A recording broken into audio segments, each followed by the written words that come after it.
The sky turned an ominous shade of green as Katherine Evans clutched the reins of her wagon, her knuckles white with terror. The year was 1878, and the Kansas prairie stretched endlessly before her, a treacherous expanse now churning with deadly promise as the distant funnel cloud began its descent toward Earth. "Please, not now," Katherine whispered, her voice lost to the rising wind.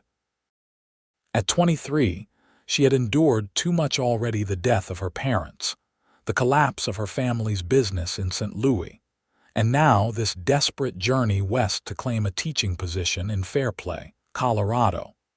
The last thing she needed was to face nature's fury alone. The first debris struck her wagon like gunshot, splintering wood and causing her horses to rear in panic. Katherine fought to control them, but the wall of wind that slammed into her side made human strength irrelevant. The last thing she remembered was the terrifying sensation of being lifted, wagon, horses, and all, before darkness claimed her. Miles away, Adam Walker pulled his hat lower against the driving rain as he urged his horse toward the dilapidated line shack, where he'd planned to wait out the storm. At 30 years old, he'd seen his share of prairie twisters, but the one that had just torn across the flatlands west of Dodge City ranked among the worst. As foreman of the Broken Spoke Ranch, he knew the aftermath would require his attention: stray cattle, damaged fences, injured ranch hands. But first, he needed shelter. The rain began to subside as Adam reached the rise overlooking Cottonwood Creek. What caught his eye wasn't the swollen creek or the shattered trees, but rather the impossible sight of an overturned wagon half buried in mud nearly a quarter-mile from the rutted trail. No wagon should have been there, not in that position, not at that impossible angle. "Damn," he muttered, spurring his horse toward the wreckage. Lightning still flickered in the distance as he dismounted, his boots sinking ankle-deep in mud. "Hello," he called out, approaching cautiously. "Anyone alive in there?" The only answer was a weak moan that sent him scrambling over shattered wood and torn canvas. He found her pinned beneath a trunk, half submerged in muddy water, her face ashen against the backdrop of her dark auburn hair. Blood streaked her temple, but her chest rose and fell with shallow breaths. Adam worked quickly, leveraging the heavy trunk away from her body and carefully extricating her from the tangle of debris. When he finally lifted her into his arms, her eyes fluttered open, startling green, like the prairie after spring rain. "My horses," she whispered. "Don't worry about that now," Adam replied, cradling her against his chest as rain began to fall again. "I've got you." She didn't respond, slipping back into unconsciousness as he carried her toward his horse. The nearest town was too far in this weather, and the ranch house was at least 3 hours' ride. The line shack would have to do. Adam settled her before him in the saddle, one arm secure around her waist as he guided his stallion through the waning storm. He couldn't help noticing the delicate curve of her jaw, or the way her head rested trustingly against his shoulder. It had been a long time since he'd held a woman this close, and even longer since he'd felt the strange protective surge that now coursed through him. The line shack was barely more than 4 walls and a roof, but it was dry and stocked with basic supplies. Adam laid the woman gently on the narrow cot, then set about building a fire in the small stone hearth. As warmth began to fill the space, he turned his attention to her injuries. Katherine awakened to unfamiliar sensations: rough wool beneath her cheek, the crackling of a fire, and the gentle touch of calloused fingers against her forehead. She startled, trying to sit up only to have firm hands ease her back down. "Easy now," came a deep voice. "You've taken quite a beating." Katherine focused on the man kneeling beside her cot, broad-shouldered, with a day's growth of beard shadowing a strong jaw. His eyes, a clear, steady blue, watched her with concern. "Who are you?" she managed, her throat dry as dust. "Adam Walker, madam, foreman at Broken Spoke Ranch." He offered her a tin cup of water. "Found you after that twister tossed your wagon like a child's toy." Katherine sipped the water gratefully, memories flooding back. "My horses, my belongings," Adam's expression softened. "I'm sorry, the horses didn't make it. As for your things, there wasn't much salvageable. I brought what I could." He nodded toward a small pile of muddy items in the corner. Tears welled in Katherine's eyes. Those horses had been her final connection to her father, the last of his prized stock, sold to finance her journey. Now she had nothing. "I'm Katherine Evans," she said finally, trying to maintain composure. "I was headed to Fairplay, Colorado for a teaching position." Adam nodded. "That's still a long way off. Tornado threw you a good distance from the trail. How far are we from the nearest town?" "Dodge City's about 20 miles east. My ranch is closer, though maybe 8 miles north once this mud dries enough to travel." He studied her face. "That cut on your head looks nasty, but I don't think you'll need stitches. You've got some bruising on your ribs that concerns me more." Katherine became acutely aware of the loose shirt she now wore, clearly his, and the absence of her dress and corset. Heat flooded her cheeks. "Did you?" Adam looked away, his own face coloring slightly. "Had to check for injuries, madam. I was respectful." "Your clothes were soaked through, would have given you fever to stay in them." Katherine nodded stiffly. He'd likely saved her life. Propriety seemed a small price to pay. "Thank you," she said quietly. "I'm in your debt, Mr. Walker." "Adam," he corrected. "And there's no debt." Anyone would have done the same. But Katherine knew that wasn't true. In her experience, few men would have stopped at all, let alone treated an unknown woman with such care. Outside, the rain continued to fall.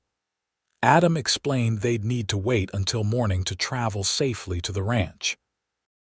He insisted on taking the floor, giving her the cot despite her protests. As night settled fully around the small shack, Katherine found herself studying the profile of her rescuer in the firelight. He wasn't handsome in the conventional way of the society men she'd known in St. Louis. His face was too weathered, his manner too direct.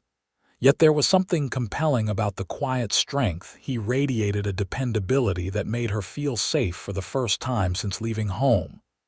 "You should rest," Adam said, catching her gaze. "Morning will come soon enough." Katherine nodded and closed her eyes, but sleep proved elusive. Every time she drifted off, she relived the terror of being airborne in the wagon, certain of death. Each time she awakened with a gasp to find Adam watching her, concern evident in his steady gaze. After the third such incident, he moved closer, sitting on the floor beside her cot. "My mother used to say that sharing a nightmare robs it of power," he offered. "Might help to talk about it." Katherine hesitated, then found herself describing the tornado, the unnatural green sky, the roar like 1,000 locomotives, the sickening weightlessness. As she spoke, Adam listened intently, occasionally nodding. His presence anchored her, pushing back the fear. "I've seen twisters take houses whole and set them down miles away with barely a dish broken," he said when she finished. "And I've seen them reduce solid buildings to splinters. There's no rhyme or reason to them, just like life itself, I suppose."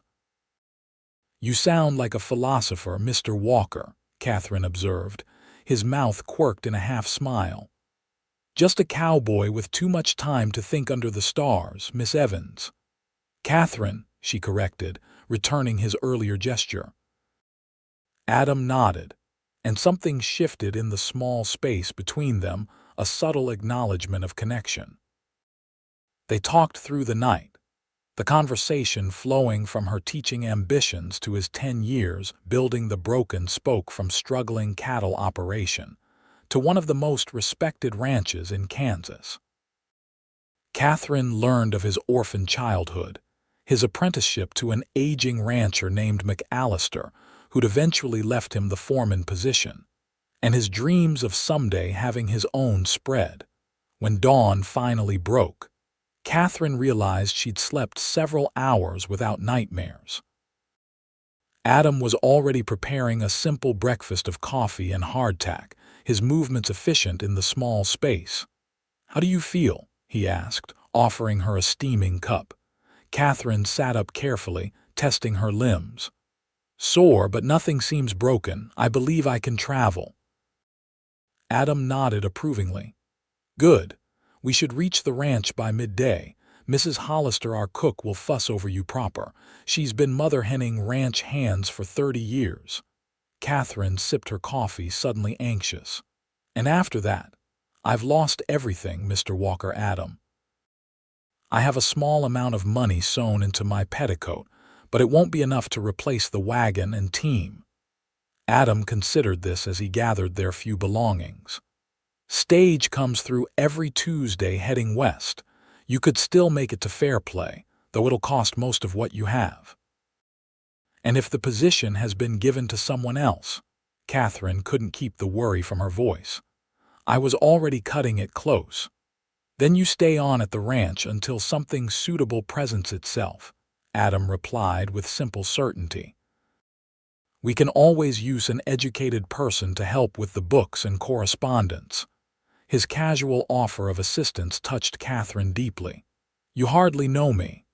"I know enough," Adam said, his eyes meeting hers with unexpected intensity. "You survived what should have killed you. That says plenty about what you're made of." Katherine felt a blush rising again, unused to such direct assessment. Before she could respond, Adam turned away to saddle his horse. She used the time to change back into her now dry dress, which he'd hung near the fire overnight. The journey to the Broken Spoke Ranch took longer than anticipated. The tornado had transformed the landscape, creating new creeks where none had existed before and blocking established trails with downed trees. Adam navigated the obstacles with practiced skill, Katherine seated securely before him. Despite her attempts to maintain proper distance, the motion of the horse frequently pressed her back against his chest, his arm a solid band around her waist. By the time they crested the final ridge overlooking the ranch, Katherine had become hyper-aware of every point of contact between them, his breath occasionally stirring her hair, the steady rhythm of his heartbeat against her shoulder blade, the strength in his hands as he guided the horse down the treacherous incline. The Broken Spoke spread across a gentle valley, centered around a substantial 2-story main house with a cluster of outbuildings. Cottonwoods lined a creek that cut through lush pastureland where cattle grazed. It was larger and more prosperous-looking than Katherine had imagined. "It's beautiful," she said honestly. "Home," Adam replied simply, though she could hear the pride in his voice. Their arrival caused immediate commotion. Ranch hands emerged from barns and bunkhouses, calling greetings to Adam that died on their lips when they spotted Katherine. A stout woman with iron-gray hair hurried from the main house, wiping her hands on her apron. "Adam Walker, we've been worried sick." The woman scolded, then stopped short at the sight of Katherine. "And who might this be, Mrs. Hollister?" "This is Miss Katherine Evans," Adam replied, dismounting before helping Katherine down with gentle hands at her waist. "Tornado threw her wagon yesterday. She needs tending too." Mrs. Hollister's expression transformed instantly from suspicion to motherly concern. "You poor dear. Come inside this instant." What followed was a whirlwind of activity. Katherine was whisked away to a bath, her injuries clucked over, and fresh clothes produced slightly too large but clean and whole. Mrs. Hollister explained they belonged to the ranch owner's daughter, who visited occasionally from Boston. "Mr. Hargrove won't mind a bit," Mrs. Hollister assured her. "He's in Chicago on business this month anyway." By evening, Katherine found herself seated at the kitchen table, wrapped in a quilt despite the warm spring air, with a bowl of stew before her that smelled like heaven itself. Adam joined her after seeing to ranch matters, his hair damp from his own wash-up, dressed in a clean shirt that strained slightly across his broad shoulders. "The men saved what they could from your wagon," he informed her, accepting his own bowl from Mrs. Hollister. "Not much, I'm afraid. Some books, a photograph in a silver frame miraculously unbroken, and a small chest with some personal items." Katherine's heart lifted. "The photograph, is it of a couple? The woman in a high-necked lace dress?" Adam nodded. "Your parents?" "Yes." Katherine felt tears threatening again. "I thought I'd lost everything." After dinner, Adam showed her to a small but comfortable bedroom off the main hall.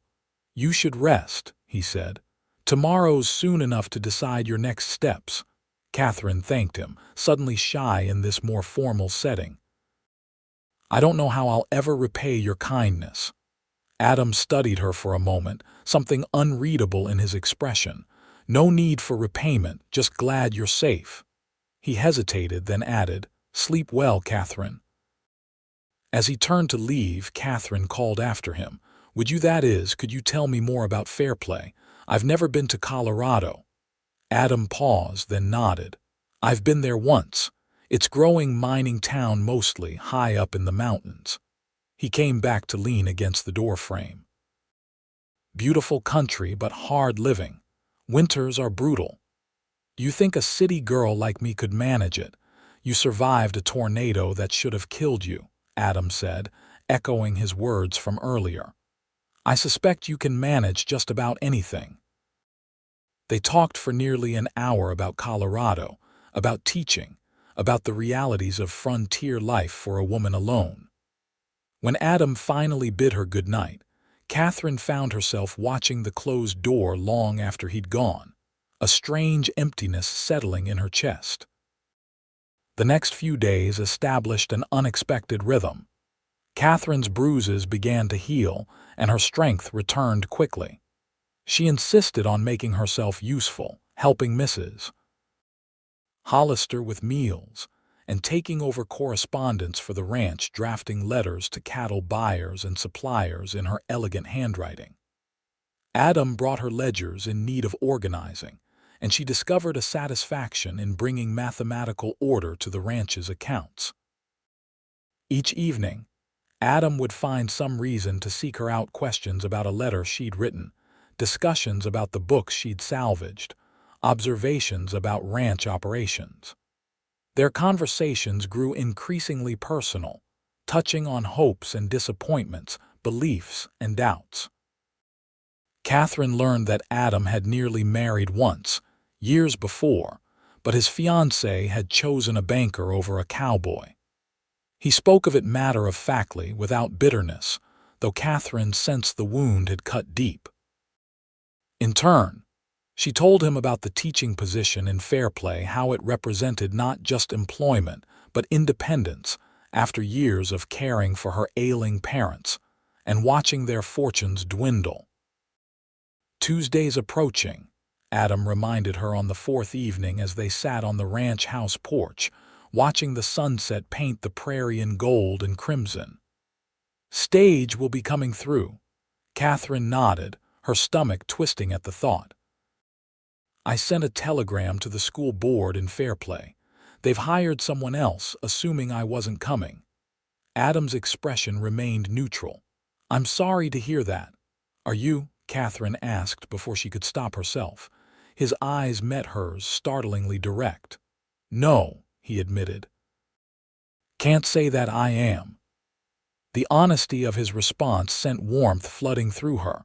Before either could speak further, however, a commotion from the bunkhouse interrupted them, shouts and the sound of breaking glass. Adam stood immediately. "Stay here," he instructed, striding toward the noise. Katherine waited anxiously, watching as Adam disappeared into the bunkhouse. Minutes later, he emerged supporting a young ranch hand who appeared to be injured. Mrs. Hollister rushed from the kitchen as Adam brought the man to the main house. "What happened?" Katherine asked, clearing space on the sofa. "Barton got himself cut breaking up a fight," Adam explained grimly. "Those new hands from Texas are trouble." The wound was a deep gash across the young man's forearm, bleeding profusely. Mrs. Hollister clucked and fussed, producing bandages and iodine, but her hands trembled too badly to manage the stitching needed. "I can do it," Katherine offered quietly. When both Adam and Mrs. Hollister looked at her in surprise, she added, "I assisted our doctor when he treated my father." "I've sewn wounds before." Adam nodded once, decision made. "Show us what you need." Katherine worked efficiently, cleaning the wound thoroughly before stitching it closed with neat, even sutures. The young cowboy, barely 20 by the look of him, bore the pain stoically, though sweat beaded his forehead. "You've got a gentle touch, miss," he managed when she finished. "You've got a strong constitution," Katherine returned with a small smile, wrapping clean bandages around his arm. "Keep it clean and come see me in 2 days to check for infection." After Barton returned to the bunkhouse with strict instructions to rest, Katherine found Adam watching her with newfound respect. "You continue to surprise me, Miss Evans," he said. "Most city ladies would have swooned at the sight of so much blood." "I'm finding I'm not much like most city ladies," Katherine replied. The realization had been building over the past days that the Katherine Evans who had left St. Louis might bear little resemblance to the woman she was becoming on the frontier. Adam's smile was slow and genuine. "No, you certainly are not." That night, unable to sleep, Katherine made a decision. The teaching position was gone, but perhaps something even more valuable had been placed in her path instead. She would stay at the Broken Spoke at least for now and see what might develop between her and the quiet, compelling foreman who had saved her life. The following morning, Katherine sought out Adam as he worked with the horses in the corral. She watched him for a moment, admiring the easy way he communicated with the animals, firm but never harsh, patient with the young colt that danced nervously at the end of the lead rope. "You have a way with them," she observed, approaching the fence. Adam glanced up, surprised but pleased to see her. "Animals respond to honesty. They know when you're pretending to be something you're not." "Is that your philosophy with people as well?" Katherine asked. Adam released the colt into the corral before coming to lean against the fence beside her. "Generally, though people are a sight more complicated than horses," Katherine smiled. "I've decided not to take the stage tomorrow." Something flickered in Adam's eyes: relief, pleasure, uncertainty. "Because of the teaching position falling through, partly," she admitted, "but also because I've found something here that feels right." She met his gaze directly. "If the offer to help with the ranch book still stands." Adam studied her face. "It stands, but are you sure, Katherine?" "This isn't the life you planned. Plans change," she said simply. "Sometimes violently, tossed by tornadoes." His laugh was unexpected and rich, transforming his serious face. "That they do." Over the following weeks, Katherine became an integral part of ranch operations. Her organizational skills brought order to years of chaotic record-keeping, revealing opportunities for improved profitability that impressed even the absentee owner, Hargrove, when he received her detailed letters.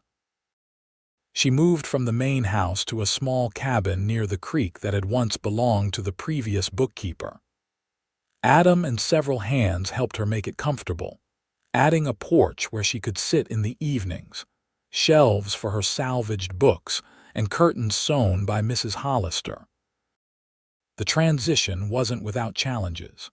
Some of the ranch hands, particularly the Texans who had caused trouble before, made clear their disapproval of a woman taking on such responsibilities. Katherine overheard muttered comments about women's proper place and city gals playing cowboy. Adam shut down the most blatant disrespect with a hard glare, or when necessary, more direct intervention. But Katherine knew she needed to earn their respect on her own terms. Her opportunity came when one of the hands suffered a broken leg after being thrown from his horse in a remote pasture. Katherine rode out with Adam and helped set the brake before they could transport the man back to the ranch. "Where'd you learn to do that?" the injured cowboy asked through gritted teeth. "My father broke his leg similarly when I was 16, Katherine explained, securing the splint. "We lived too far from help, so our housekeeper and I had to manage." Word of her medical knowledge spread quickly through the ranch. Soon, men were coming to her cabin with everything from minor cuts to persistent coughs, seeking treatment or advice. Katherine established regular hours for such consultations, using her limited medical knowledge judiciously and sending the more serious cases to the doctor in Dodge City. Her relationship with Adam evolved slowly, built on mutual respect and growing affection. They often worked side by side during the day, his practical knowledge of ranching complementing her administrative skills. In the evenings, they might share a quiet meal on her porch or walk along the creek as sunset painted the sky. Adam was careful never to overstep propriety, always conscious of her reputation, in a place where a woman alone was subject to constant scrutiny. But Katherine increasingly found herself wishing he might be less proper, more willing to acknowledge the undeniable current that ran between them. The opportunity came nearly 2 months after her arrival, when a summer thunderstorm caught them returning from checking fence lines in the north pasture. They raced for an abandoned trapper's cabin, reaching its leaky shelter just as lightning split the sky and rain descended in blinding sheets. "Reminds me of when we met," Katherine said, breathless from the run as she wrung water from her skirts. Adam nodded, removing his sodden hat. Though no tornado this time, thank God. The cabin was small and dark, with only a tiny window admitting gray light. Adam found an old lantern and somehow coaxed it to life, the warm glow illuminating the sparse interior, a rough table, a broken chair, and little else. Katherine shivered, her damp clothes clinging uncomfortably. Adam immediately shrugged out of his jacket, draping it around her shoulders despite being wet himself. "Always the gentleman," she said softly, looking up at him. "Not always," Adam admitted, his voice rougher than usual. "Been thinking decidedly ungentlemanly thoughts lately." Katherine's breath caught. "Have you?" "About you," he clarified unnecessarily, his blue eyes intense in the lantern light. "About us." Katherine took a deliberate step closer. "I've had some thoughts myself." Adam's hand came up to brush a wet strand of hair from her cheek, his touch feather light. "Katherine, I'm just a cowboy, don't have much to offer a woman like you." "You've offered me a home when I had none," she countered. "Respect when I needed it most, and kindness every day since we met." The rain drummed on the cabin roof, creating a world apart where only the two of them existed. Adam's hand cradled her face now, his calloused thumb tracing her lower lip with exquisite gentleness. "I think I've been falling in love with you since I pulled you from that wagon," he confessed. Katherine smiled. "I believe I've been falling right alongside you." When he finally kissed her, it was with a reverence that brought tears to her eyes, as if she were something precious, something to be cherished. But beneath the tenderness was a banked fire that promised much more, given time and consent. They remained in the cabin for hours as the storm raged outside, talking and kissing and planning a future neither had imagined possible months before. By the time they returned to the ranch, Katherine riding pillion behind Adam on his horse, something fundamental had changed between them. News of their courtship spread quickly through the ranch and neighboring properties. Most reactions were positive. The hands respected Adam too much to say otherwise to his face, and many had grown genuinely fond of Katherine and her medical ministrations. Mrs. Hollister beamed with maternal approval, having quietly hoped for this development from the start. Not everyone welcomed the match, however. The arrival of Jeremiah Hargrove, the ranch owner, in late August brought unexpected complications. A widower in his 50s, Hargrove had been corresponding with Katherine about the ranch improvements and had developed an inflated sense of connection through her polite, detailed letters. His disappointment upon discovering her relationship with Adam was poorly concealed. During his week-long stay, he found multiple opportunities to remind Katherine of the limited prospects a foreman could offer compared to a man of his own standing and wealth. "Walker's a good man," Hargrove told her one evening as they reviewed the ledgers in the ranch office, "but he'll never be more than an employee. A woman of your refinement deserves better." Katherine maintained her composure with difficulty. "I believe a woman deserves to follow her heart, Mr. Hargrove, and mine has chosen quite definitively." Hargrove's displeasure manifested in subtle ways: increased workload for Adam, critical comments about minor ranch matters, veiled suggestions that perhaps the foreman's position required someone younger. Adam bore the pressure stoically, refusing to be baited into confrontation that might cost him his livelihood. "He's just testing me," Adam assured Katherine one evening as they sat by the creek, her head resting against his shoulder. "Seeing if I'll break." "It isn't fair," she protested. "You've doubled the ranch's profits with your management." Adam's arm tightened around her. "Life rarely deals in fairness, sweetheart, but Hargrove's no fool. He won't replace me over wounded pride." Adam's prediction proved accurate. Before departing, Hargrove grudgingly acknowledged the ranch's improved condition and confirmed Adam's position. He even managed a stiff congratulation on their engagement, though his eyes remained cold. The wedding took place in October 1878, with the prairie autumn painting the landscape in russet and gold. They married in the small church in Dodge City, with Mrs. Hollister weeping happily in the front pew and ranch hands uncomfortable but proud in their Sunday best filling the remaining seats. Katherine wore a dove-gray dress ordered from St. Louis, with her mother's lace veil and the cameo brooch that had survived the tornado. Adam, nearly unrecognizable in a new black suit, watched her walk toward him with such naked adoration that the preacher had to clear his throat twice before Adam heard the prompt for his vows. Their honeymoon was a simple week at a hotel in Dodge City, luxury by frontier standards, with its private bath and restaurant meals.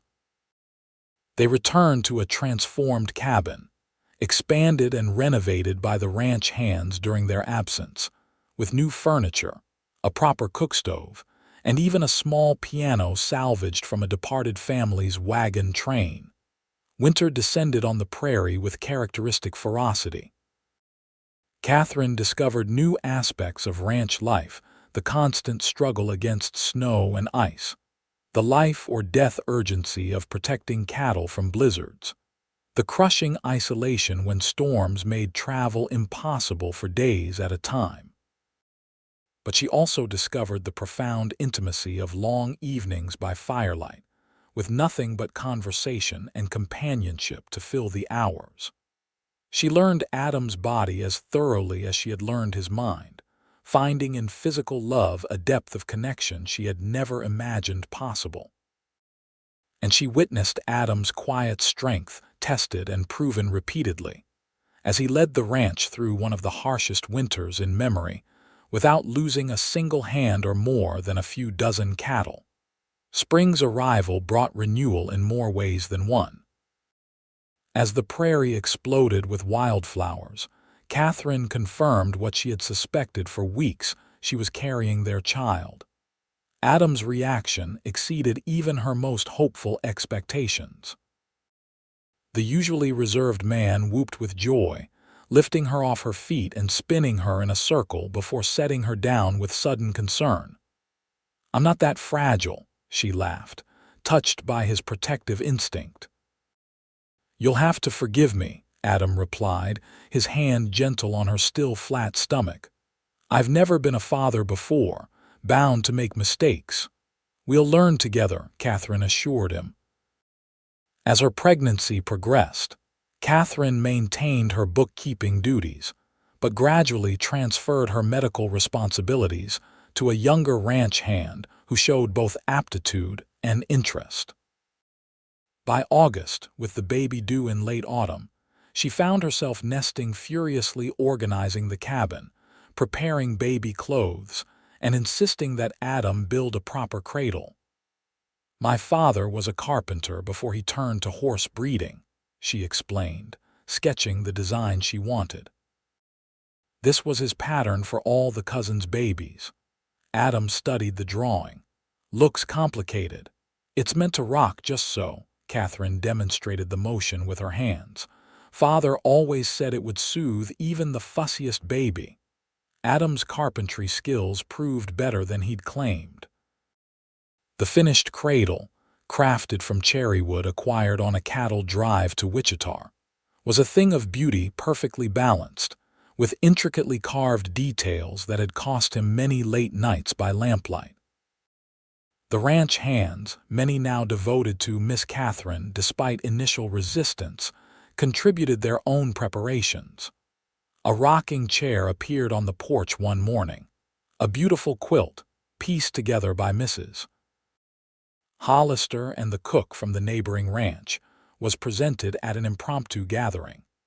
Even Hargrove sent a silver cup and spoon from Chicago, his note suggesting a tentative reconciliation. Thomas James Walker was born on a clear November night in 1879, with Mrs. Hollister serving as midwife and Adam pacing anxiously outside until his son's first lusty cry split the night.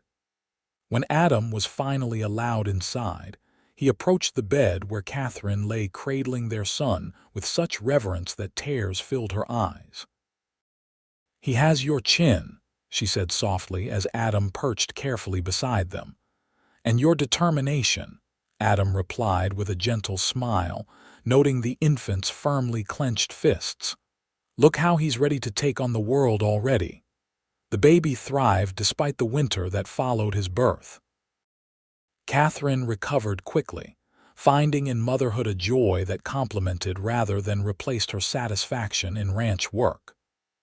By spring, she had resumed most of her bookkeeping duties, often working with Thomas sleeping peacefully in a basket beside her desk. Adam watched his small family with growing wonder.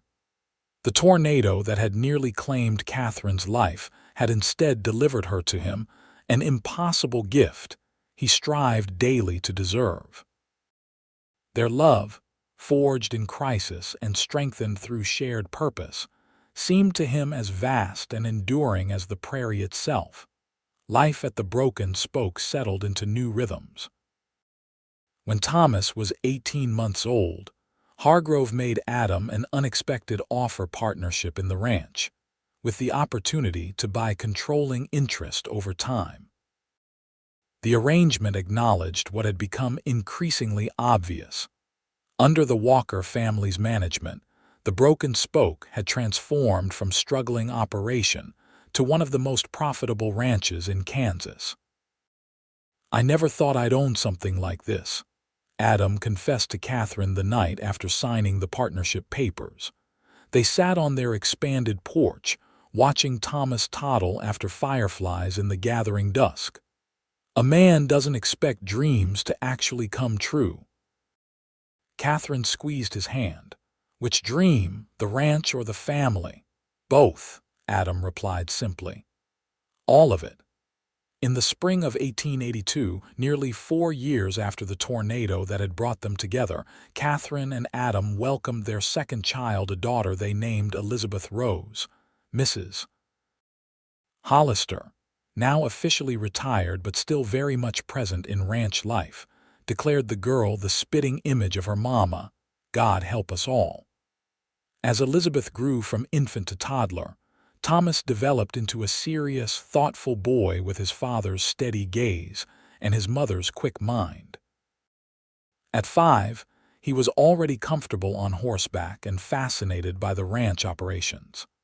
Katherine began his formal education, using the teaching skills that had originally propelled her westward. Other changes came to the Broken Spoke. The original cabin, expanded twice already, was finally replaced by a proper house with separate bedrooms for the children, a study for Katherine's books and papers, and windows that captured both sunrise and sunset across the prairie. Adam's position evolved from foreman to managing partner, then full partner as Hargrove's health declined, and his interest in the day-to-day operations waned. The ranch itself grew, absorbing adjacent properties when neighbors decided to move on or passed away without heirs.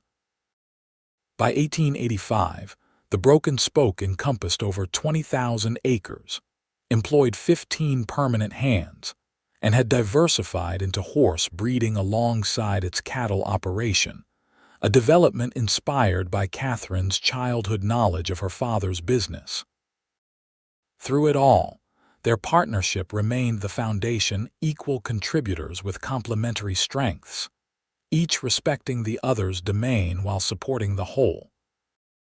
If ranch hands sometimes raised eyebrows at Adam's willingness to consult his wife on business matters, or neighboring wives whispered about Katherine's unseemly involvement in men's affairs, the Walkers paid little heed. "Let them talk," Katherine would say when Adam occasionally bristled at some overheard comment. "We know what works for us." The tornado that had nearly claimed Katherine's life became part of family lore, a story told and retold around the dinner table, embellished slightly with each passing year. Thomas and Elizabeth never tired of hearing how their father had found their mother in the wreckage and carried her to safety, or how she had repaid him by revolutionizing his bookkeeping system.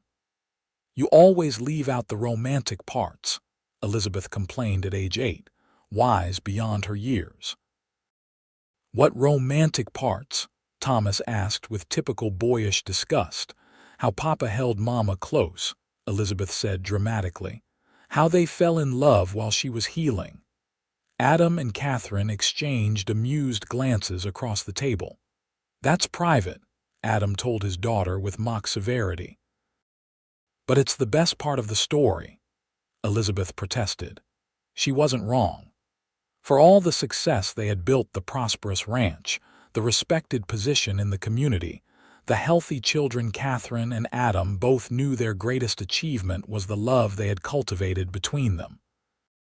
What had begun in crisis had deepened into something neither had imagined possible, a partnership of equals, a passion that matured rather than faded, and a friendship that sustained them through every challenge.